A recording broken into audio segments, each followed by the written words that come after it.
A warm welcome to all my healthy friends out there. This is Wellness Talk, and of course, I am George Batista, your host and your wellness advocate.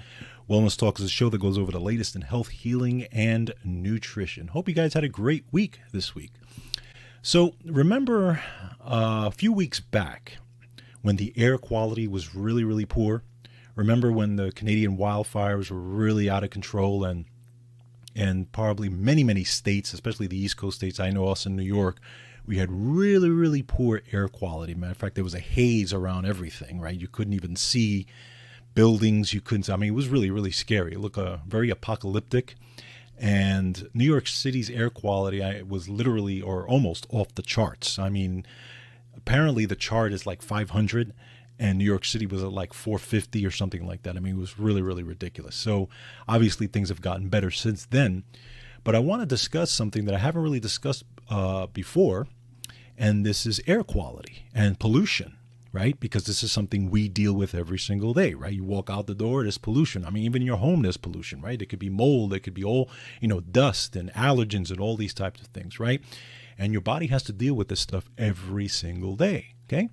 So today's discussion is going to be on pollution and not only how it affects your body, how it affects your brain, but what can we do about it? Are there things we can do about it to help put the odds in our favor so we can actually, do better with it? Because obviously there's really not much that we can do as far as pollution itself, right? Unless the planet itself changes.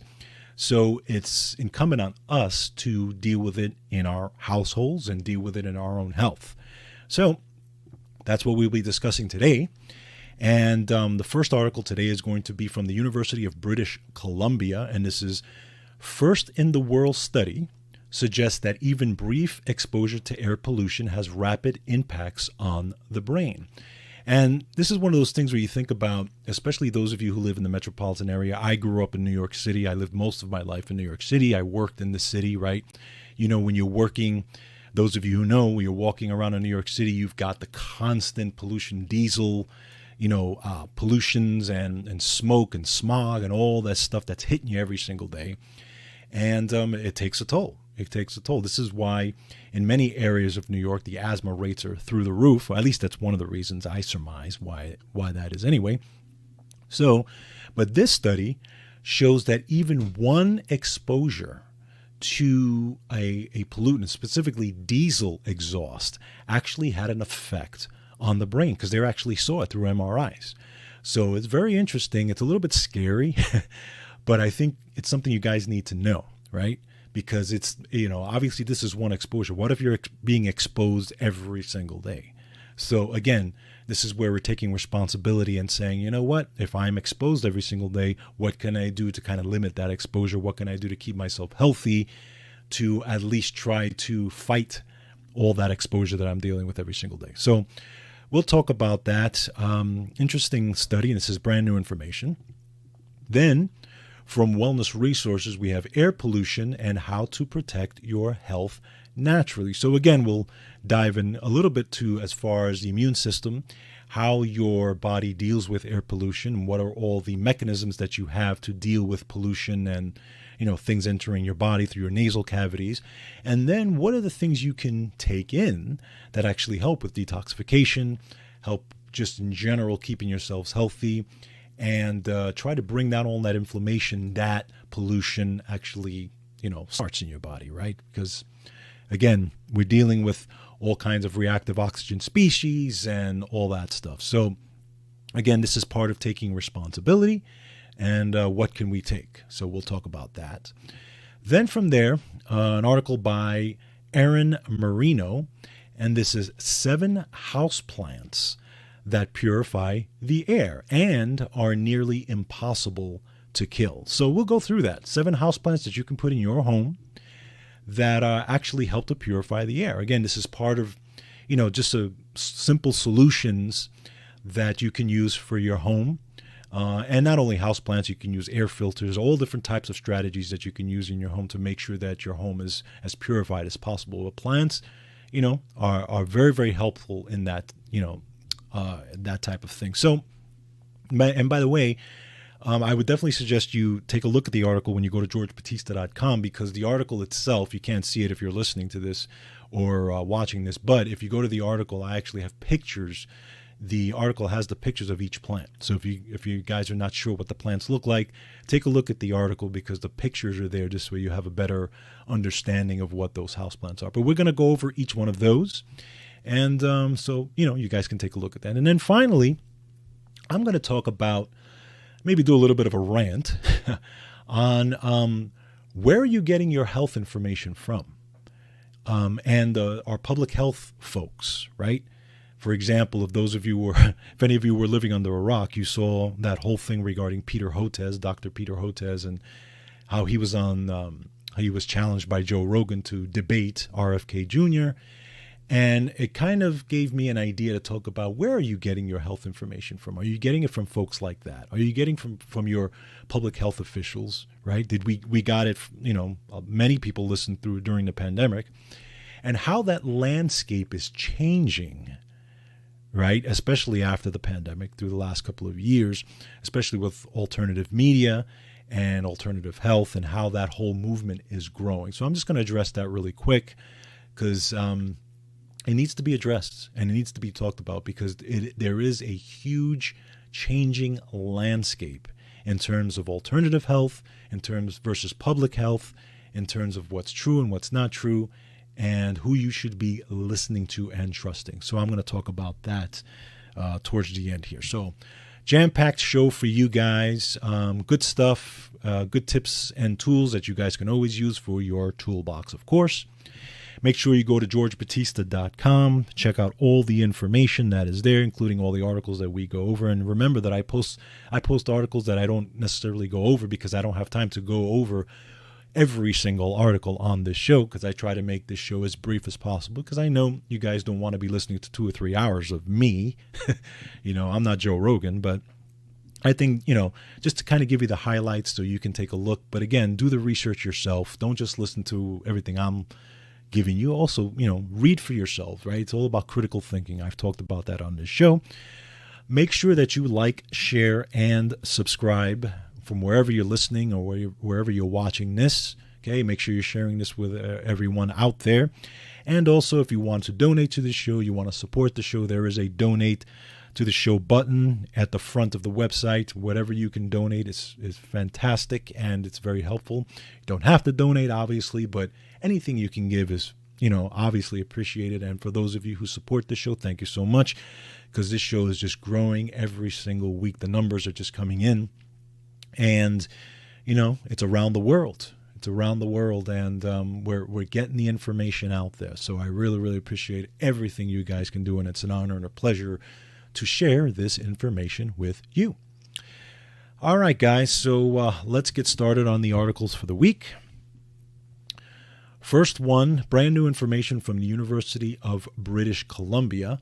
This is first in the world study suggests that even brief exposure to air pollution has rapid impacts on the brain. Okay, so this study was the first to show in a controlled experiment using functional magnetic resonance imaging, or what's called fMRI, that exposure to diesel exhaust disrupts the ability of different areas of the human brain to interact and communicate with each other. Okay, this is amazing information, right? And it actually showed that just 2 hours of exposure to diesel exhaust causes a decrease in the brain's functional connectivity. Okay, now this is the first evidence that they actually have in humans. So this is why this study is very, very significant. Okay, now one of the things they say here is, and they're quoting here, for many decades, scientists thought that the brain may be protected from the harmful effects of air pollution. So they thought there was actually no impact on the brain from air pollution in general, but that is not the case. So for the study, the researchers briefly exposed 25 healthy adults to diesel exhaust and filtered air at different times in a laboratory setting. Brain activity was measured before and after each exposure using functional magnetic resonance imaging, fMRI. Now, the researchers analyzed changes in the brain's default mode network, or what's termed the DMN. Okay, now this is the part of the brain that's interconnected, that actually plays an important role in memory and internal thoughts and different types of things like that. Okay, and the fMRI revealed that participants had decreased functional connectivity in widespread regions of the DMN after exposure to diesel exhaust compared to filtered air. Now, they're also saying here, and they're quoting, "We know that altered functional connectivity in the DMN has been associated with reduced cognitive performance and symptoms of depression. So it's concerning to see traffic pollution interrupting these same networks." So that's interesting if you think about it, right? So it's part of the brain that deals with, right, memory, deals with internal thoughts. But now it's also the same part of the brain that actually also deals with where they see symptoms of depression and cognitive performance. So could it be that if you're exposed to this stuff on a regular basis and you're not doing everything you can to try to mitigate that, could that be leading to symptoms of cognitive decline, right? Maybe even dementia as you get older. It's something to think about. Okay. Now it says here it's possible that they may impair people's thinking and people's ability to work. So you have to take steps to protect yourself. Now, what they did say, which is actually good news, is that connectivity returned to normal after the exposure. But again, that was after 2 hours of exposure. But something you have to think about. What if your exposure is every single day, right? What if you work outdoors in the metropolitan area, right? And you're exposed to this stuff all the time. Again, things you have to think about. So another quote here, they say, people may want to think twice the next time they're stuck in traffic with the windows rolled down. A lot of people these days now, because they have their air conditioners on, they don't do that. But, again, something to think about when you are stuck in traffic and you don't want to use your air conditioner, your windows are rolled down, you're breathing all that stuff in. So, just something to keep in the back of your mind, that just, brand new information, one exposure can actually alter brain function. So let's talk about some of the stuff we can do to try to mitigate that, right? To try to lessen the exposure as much as we can do, whether it's in your car, whether you're walking down the street in the metropolitan area, whether, wherever you are, okay? Let's see what we can do after this. It's a little bit scary, but I think it's worth talking about, because at least maybe some folks hearing this will say, you know what, maybe I should do this instead of that, So something to think about, folks, keep in the back of your mind. All right, next, from Wellness Resources, air pollution and how to protect your health naturally. Okay, so now we'll get into a little bit more of the science of how your body deals with pollution and what you can do specifically to help mitigate that. Okay, so again, we have pollution. Obviously, there's nothing we can do about pollution. It's just there, and as far as a global thing, right? And of course, it's affected by weather patterns and heat, humidity, ventilation. There's a lot of things that affect pollution and how much you're exposed to just in general, as far as in your vicinity, in your area. Okay, so let's talk about a little bit of your mucosal system in general and how it deals with it, because you have to understand how it works. So when you inhale, right, keep in mind that your immune system actually starts externally, right? Your immune system, your skin is part of your immune system, because your skin has filters in it, right? Your nose has filters, your eyes, everything, all this part of your body and your head and all this. That starts with the filtering process of your immune system. People always think of the immune system as just internal, but no, there's actually external components as well of the immune system. Now, when you're inhaling particulate matter, okay, most of it is removed by a process called mucociliary clearance. Okay, now what mucociliary clearance is, it's the waste disposal system of your nasal passages. Okay. So your nasal passages, your throat, your respiratory system, the cilia, which is the little hairs that are in your nose or in your mucosal lining, your mucosal membranes.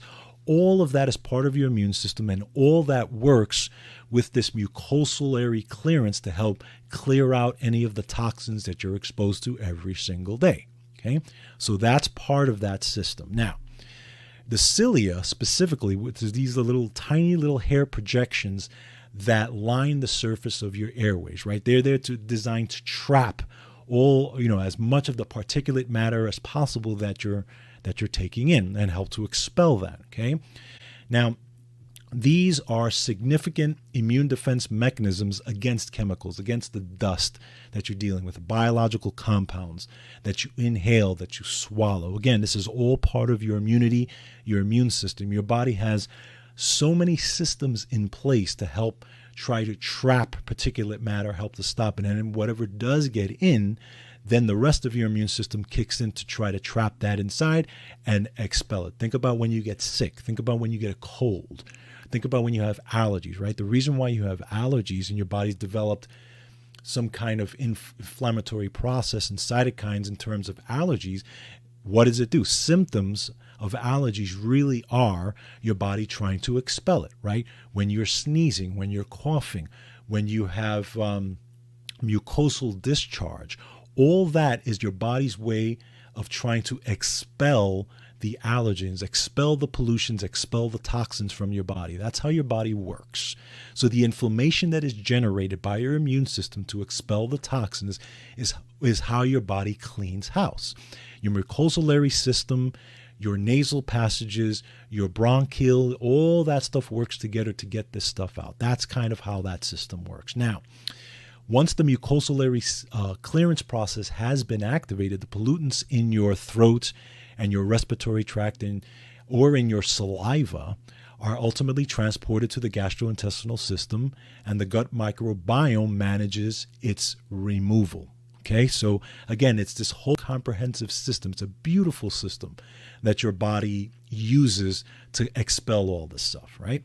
So how do we help, or how do we deal with this stuff, and what can we do to aid your mucosal membranes and the clearance of these pollutants, right?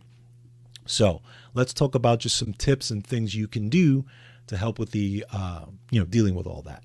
So one of the big ones is hydration. Hydration is an important part to keep cilia beating and mucosal membranes moist. Okay, it is essential to do everything you can to protect and nourish the mucosal barriers in your respiratory and your digestive tract. Okay, it's vital to support your gut microbiome and keep everything in good shape. This way, it's not impaired when you're dealing with all the toxins of everyday living and everything that you're inhaling and all that type of stuff. So hydration is one of the big ones. And hydration, by the way, is huge in terms of dealing with mucus, right? Dealing with keeping mucus flowing. Again, those of you who are, who get sick, those of you who have, let's say you're dealing with a, respiratory tract issues. I dealt with respiratory tract issues for a good part of my life. And again, allergies, and I would get a lot of phlegm buildup and those types of things.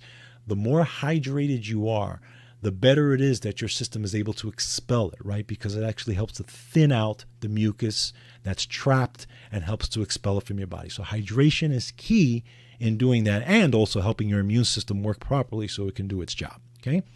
Now, your mucosal barriers require several nutrients to maintain integrity and defense mechanisms. So let's talk about these. These include vitamin A, vitamin D, omega-3 oils, EPA and DHA, hyaluronic acid, collagen peptides, and the amino acids glycine and glutamine. Okay. Now, vitamin A and D deserve special mention, as many individuals may lack adequate intake or exposure to sunlight, obviously. Okay, so the best dietary sources of vitamin A are found in beef, poultry, liver, cod liver, eggs, dairy products, and fish. Carotenes, which are found in green leafy vegetables, all the colored fruits and vegetables, okay, they obviously have to be converted into vitamin A in your system. So keep that in mind, okay? And the conversion rate of carotenes to vitamin A is low and can be impaired by changes in gene expression. Keep that in mind. So top choices as far as, and of course, one of the best supplement companies that we deal with is Wellness Resources. So if you want to take a look at some of the supplements that we recommend that, to start out this process, I would definitely check out Wellness Resources. So some of the top choices that Wellness Resources has that has these nutrients in it would be Daily Protector, Eye, and Immune. Now, I use that one. I love that supplement. It contains a combination of vitamin A, beta-carotene, and palmitate, along with other antioxidants and immune health. It contains an array of antioxidants. It's a fantastic supplement. And again, this is a supplement that's gotten me through the pandemic, kept my immune system extremely highly boosted, where the pandemic really didn't affect me much at all. Okay.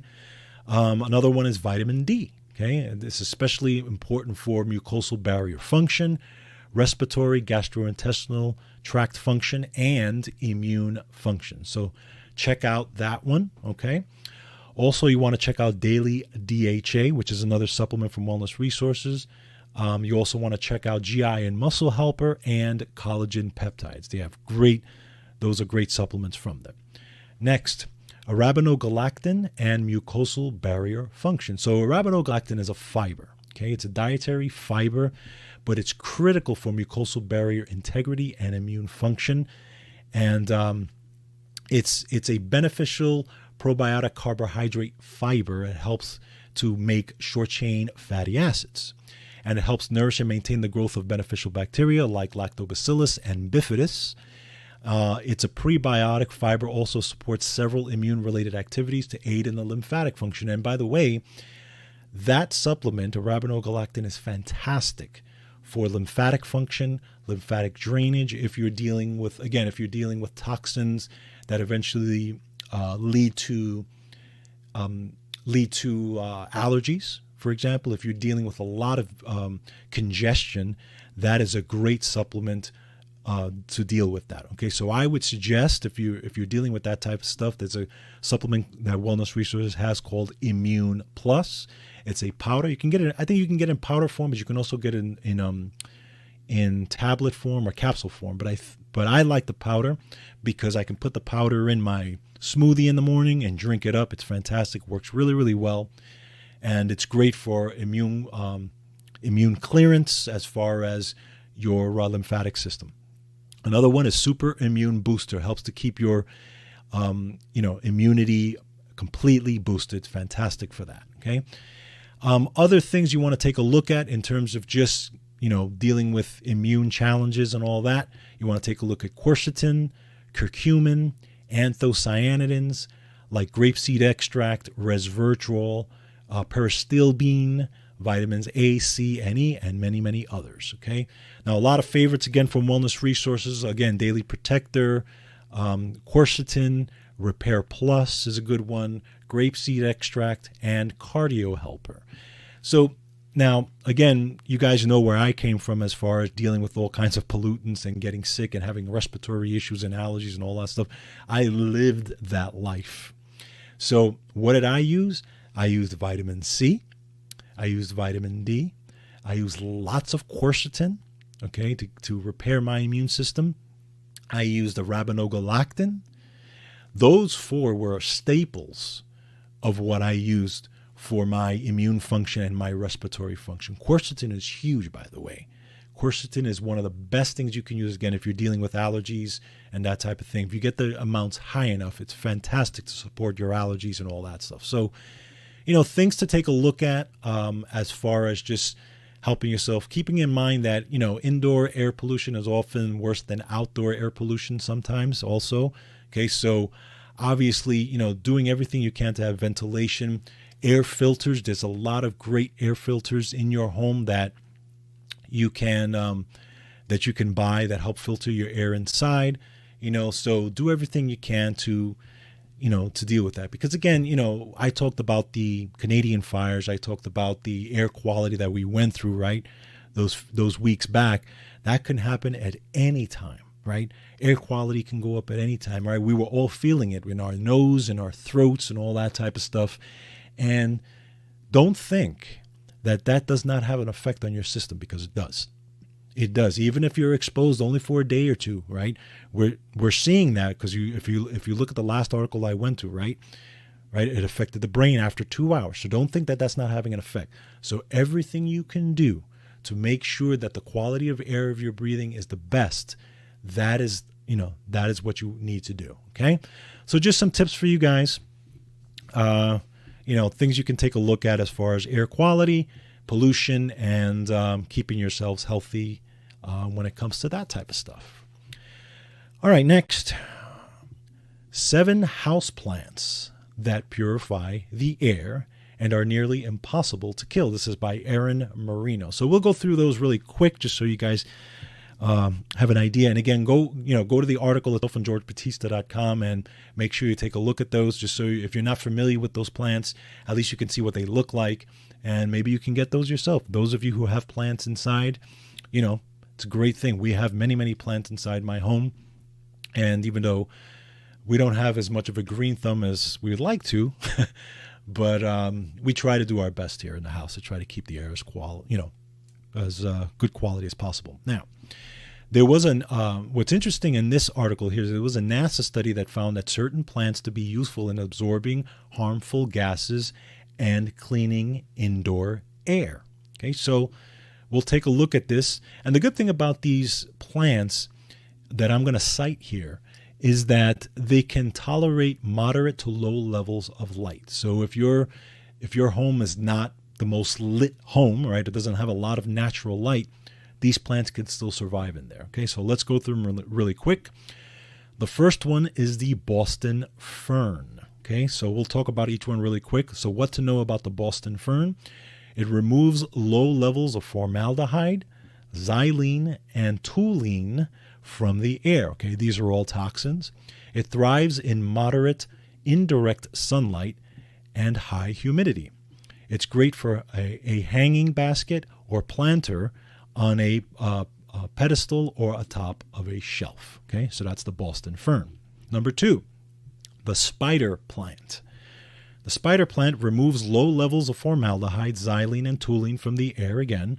It thrives in moderate indirect sunlight and cooler temperatures, and it's a great houseplant for propagating.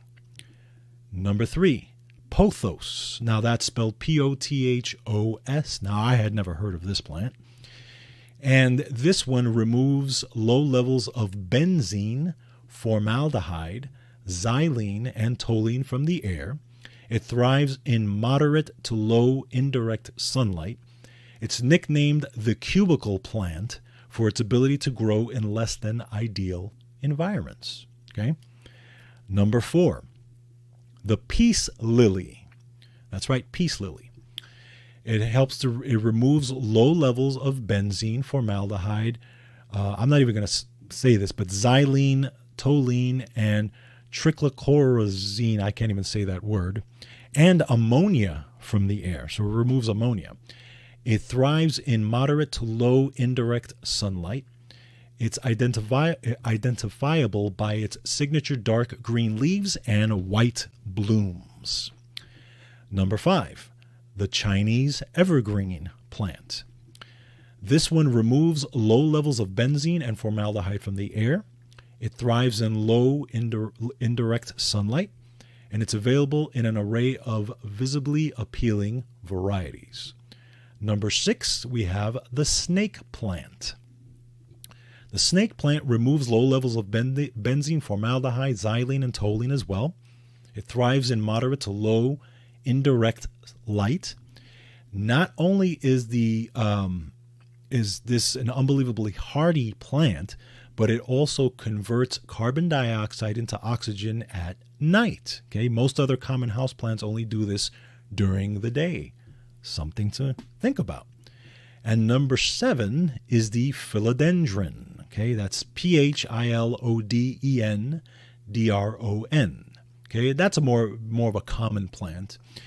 And this one removes low levels of formaldehyde from the air, thrives in moderate to low indirect light, and a quick-growing trailing plant. A philodendron is known for its heart-shaped leaves. Okay, so those are the 7 common house plants that help to purify the air and are, again, nearly impossible to kill for those of you who are not good with plants.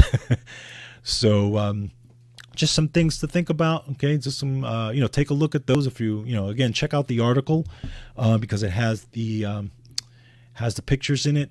And, hey, get those, fill your house with plants. You want that. You want to purify your air as much as possible because at the end of the day, this is, again, doing everything we can to not only keep our environment nice and clean, but also to maintain our health. And again, this is part of taking responsibility. This is another tool for the health toolbox that I always talk about, right? So check them out. Houseplants to keep yourselves healthy. All right, finally, just something I wanted to address really quickly here. Again, if you guys were living on a rock, you probably, and you didn't know what was going on about a week ago, with all the COVID stuff and all this stuff. So RFK Jr., Robert F. Kennedy Jr., who's actually running for president, was on Joe Rogan podcast. He was talking about vaccines. He was talking about pharmaceuticals. And, he is an advocate. He is a lawyer. Right, he's done a lot of work as far as dealing with the corruption in big pharma and mainstream medical and those types of things. Okay, and he said a lot of stuff on Joe Rogan. Very interesting. It was a very interesting interview. But a gentleman named Dr. Peter Hotez, who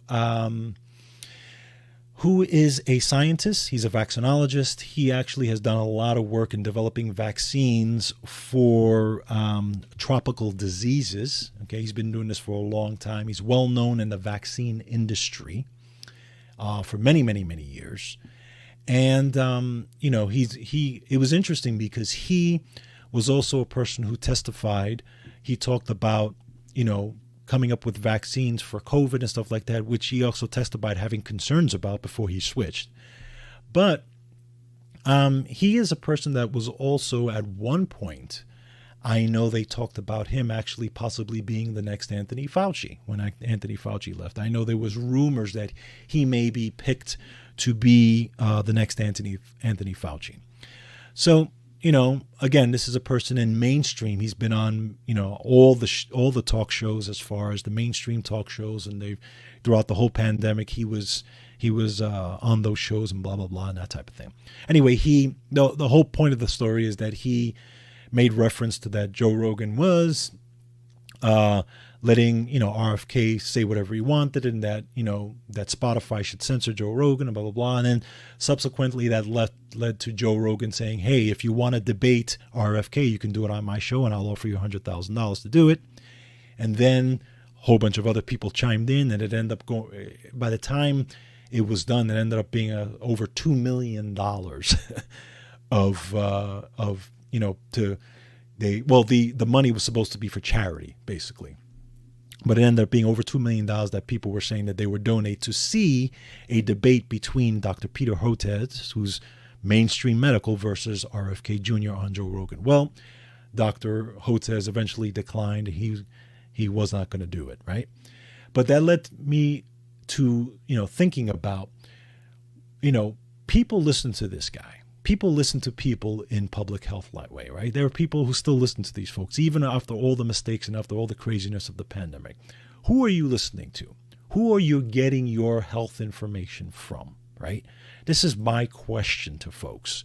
So, and one of the clips that went viral was this clip that I want to show now, which was when Dr. Peter Hotez was on Joe Rogan at one point, and I think he was promoting a book, and Joe Rogan asked him about his lifestyle. And this is what he said. Check this out. Do you take care of your immune system in other ways? Do you take probiotics? Are you cautious about your diet? I'm not as cautious about my diet as I should be. I'm a junk foodaholic, actually. Well, that seems like a terrible thing for your health. It is a terrible thing for my health, and something my wife is working on. But that seems ridiculous for someone who works with health. Yeah. What's going on with you, man? Sometimes, man, I just don't get it right.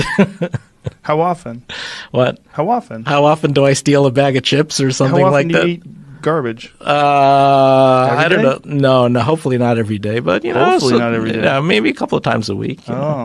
That's what with Rachel, my daughter with autism. That's like our thing is to go to the it's called the burger joint or to Shake Shack to get a cheeseburger. We'll sneak some fries. So you live in large, we call it. Like that mouth pleasure so much, you're willing to sacrifice a little bit. I of health. am. Yeah.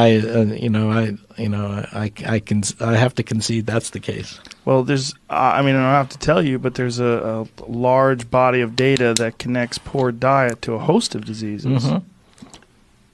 That seems like a crazy decision for a guy in your line of work. There you go. Sometimes it's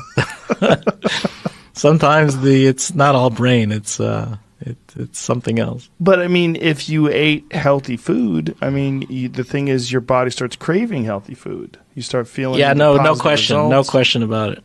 Do you take vitamins? I don't take vitamins. Really? Yeah. I don't think they do. I don't think they're needed because most in the American. Hold up. You don't think they're needed while you're eating junk food? Well, hopefully I'm not only eating junk food. Okay, right? But there's a large body of clinical research on the efficacy of vitamins, especially vitamins D, vitamins B. I have taken vitamin D for periods, the recommendation of my internist. Yeah.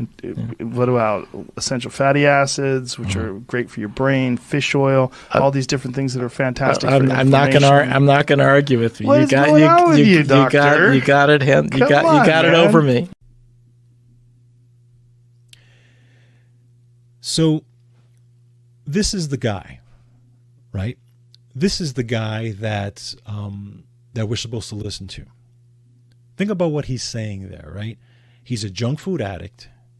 He can't stop eating his junk food. He doesn't exercise, basically. He doesn't take supplements. He doesn't take any, for the most part, he doesn't do any of that stuff.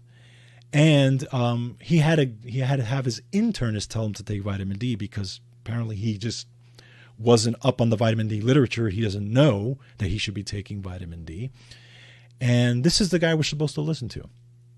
So, it just made me think about it. And I'm like, holy cow, why should we listen to somebody like this in public health? Of course, somebody like this is not going to debate anyone in the alternative industry. He's not going to debate RFK, let alone any other doctor. He's not, and why wouldn't that happen? Because, and I'm just thinking about this, in order to debate somebody, right? We see it in presidential debates all the time. When you debate somebody and you're on that stage and the focus is on you, everything that you've said in the past, everything that you've done in the past comes out. Everything that you've been associated with comes out, right? You have to understand that when you run for president, everything you've done, everything you've said, everything you're associated with has to come out, right? You have to understand that they will go into the archives and find the smallest little thing that you said or did. Okay. So folks like the Peter Hotezes of the world, the Dr. Fauci's of the world, and all these folks in mainstream medical, they're not going to debate anybody because in order to debate someone, you're at risk for not only anything you've said in the past or coming out, anything you've been associated with coming out, but also all the holes, all the corruption, all the stuff that has happened with mainstream medical and public health and big pharma, all that has to come out. And it has to be brought front and center. And if you do it on a show like Joe Rogan, which has millions, 12, 13, 14, 15 million people watching, and if a debate like that is hyped up, how many people, you're going to get 80 million to 100 people watching easily, right? Tucker Carlson has 100 million people watching him in 10 minutes. So imagine if you have a debate like that. And what's going to come out? All these things are going to come out. All this stuff regarding pharma, all their fines, all the corruption, everything's going to come out. Not that it's not coming out now. It is coming out. but it's going to be brought front and center.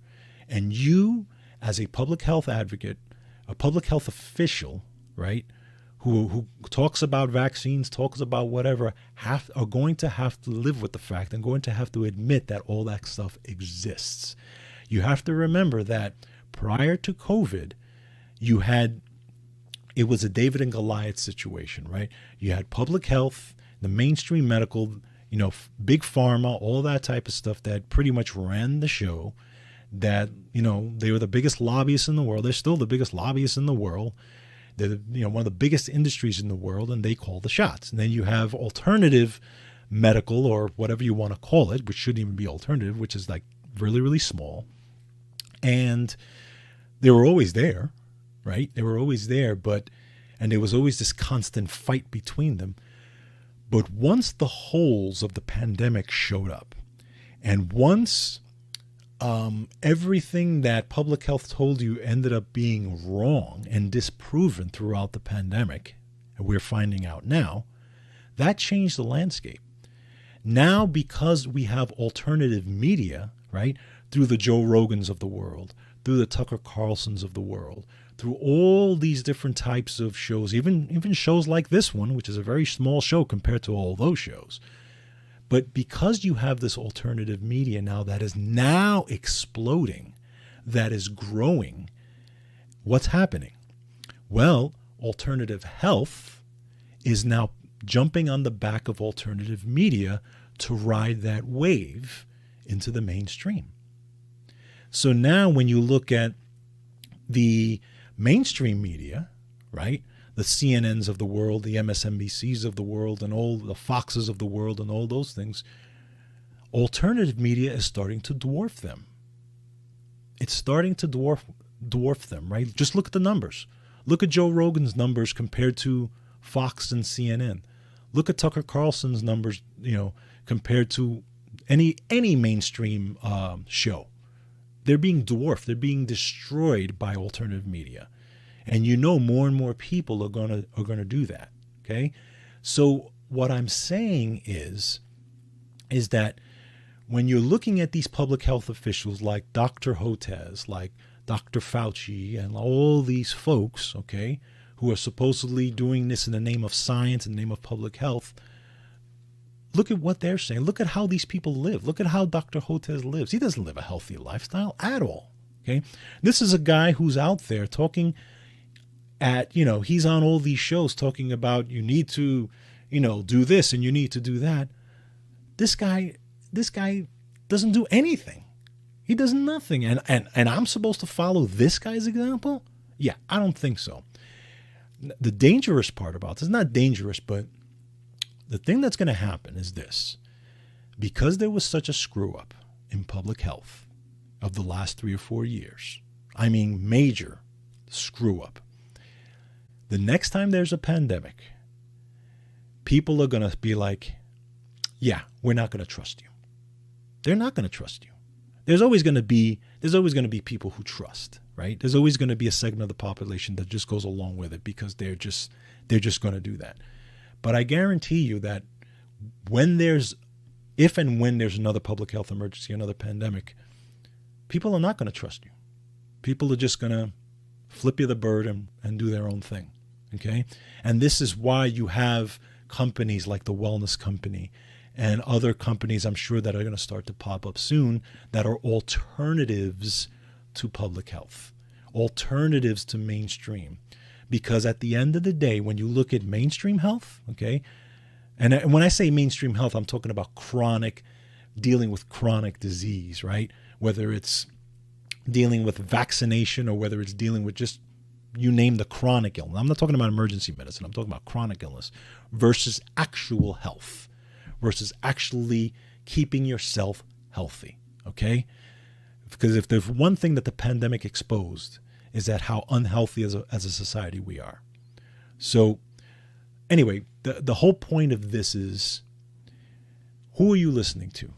Are you going to listen to somebody like Peter Hotez, who has a horrible lifestyle, a horrible diet, okay? Doctors sometimes are the worst patients, right? Or are you going to take the responsibility, think critically, and find out what's actually the truth. Take responsibility for your health. And then next time when the next pandemic and or the next health crisis comes, you're prepared for it.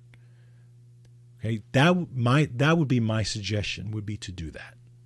Okay, I can only do so much on this show. I try to give as much information as possible, to try to help you guys, at least stay ahead of the curve. But you need to take the responsibility, and you need actually to do the actions. And part of that action is making sure that you're listening to the right people. If you don't listen to me, that's fine. Find somebody to listen to that. I know I listen. I don't have the best delivery of the world on this show. I freely admit that. Okay. I don't care. I know there are people out there that I'm helping. I know there are people out there that listen to this show. There are doctors out there that listen to this show, and they get good stuff out of this show. And I'm okay with that. If I can help one person, I'm good with that. Okay. So just something to think about in terms of public health, because I guarantee you there's something coming down the line. I don't know what it is. I don't know when it is. Make sure you are prepared. Make sure you are listening to the right people. Make sure you're taking responsibility for your health. That is the key. And that's what I'm going to do. That's what I've done. That's what I'm doing. And that's what I'm going to continue to do. And I suggest you do that as well. All right, guys. Thank you so much for joining me this week again. Hope you guys, have a great week. Make sure you take care of yourselves. Make sure you take care of each other. And as always, control your health. Have a great day.